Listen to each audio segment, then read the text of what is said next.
Assalamualaikum teman-temanku. Di video kali ini kami akan membahas model komunikasi interaksional. Dalam model komunikasi interaksional terdapat beberapa materi yang dapat dikelompokkan, yaitu komunikasi simbolik, kelebihan, dan kekurangan. Tapi sebelum masuk ke dalam pembahasan, izinkan kami untuk memperkenalkan diri dulu ya. Nama saya Navalde Rai Julianda Adzani. Nama saya Buntoro Yosi Triputra. Nama saya Karika Farza. Nama saya Sektor Prima Yoga. Yuk, kita masuk ke pembahasan.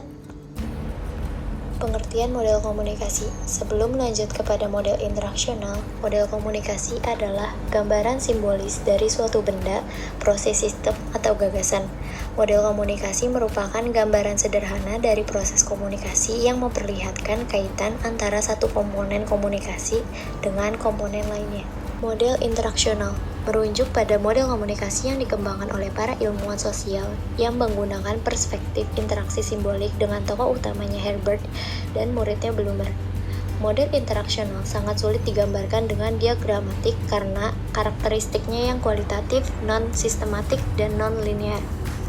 Model interaksional tidak menggambarkan komunikasi sebagai pembentukan makna, penafsiran atas pesan dan perilaku manusia oleh para peserta komunikasi, komunikator, namun konsepnya penting yang digunakan adalah diri yang lain, simbol, makna, penafsiran, dan tindakan.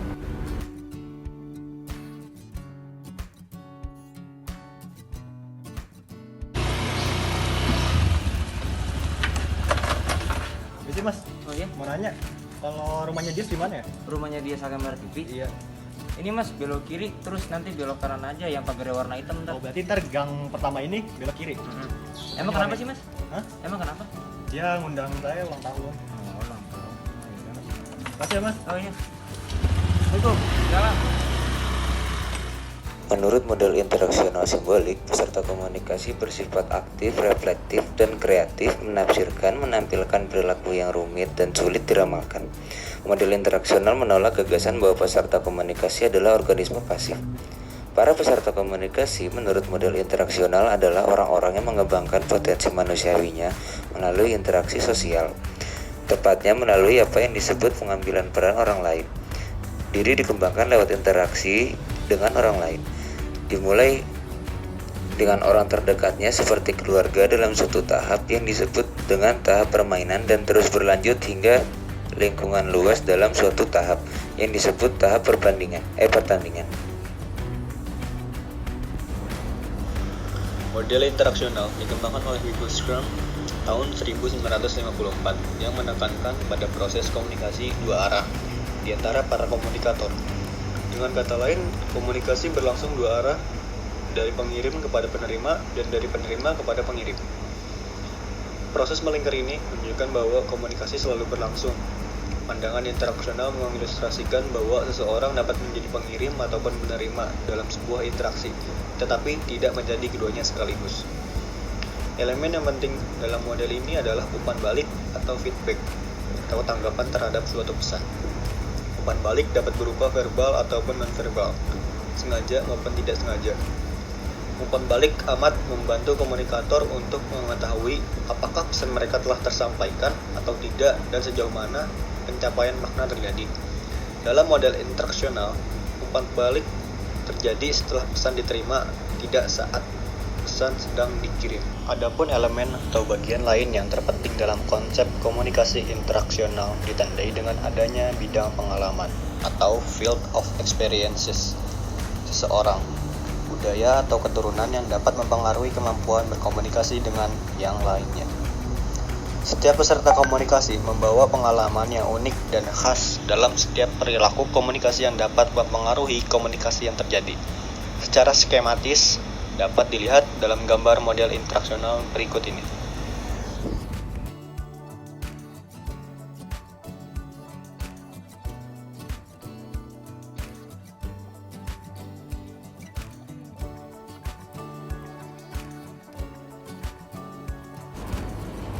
Kelebihan pada model komunikasi interaksional yang pertama, komunikasi sirkuler memberikan kesempatan bagi kedua belah pihak untuk memberikan pendapat mereka.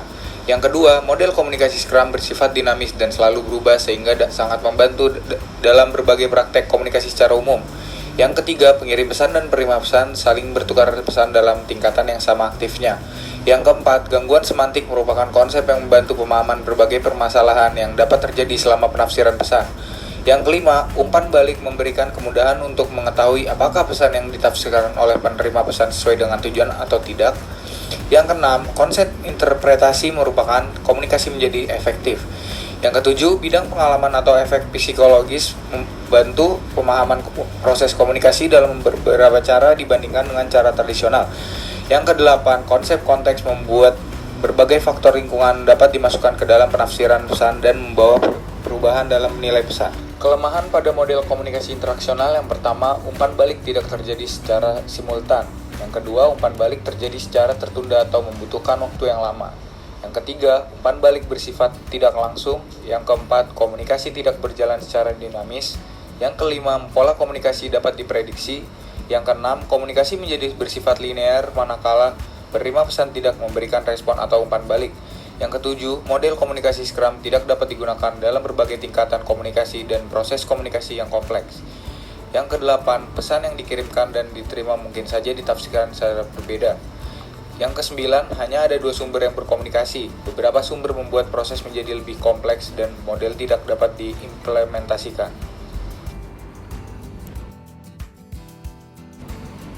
Sekian video penjelasan materi dari kelompok kami. Kurang lebihnya mohon maaf. Wassalamualaikum warahmatullahi wabarakatuh.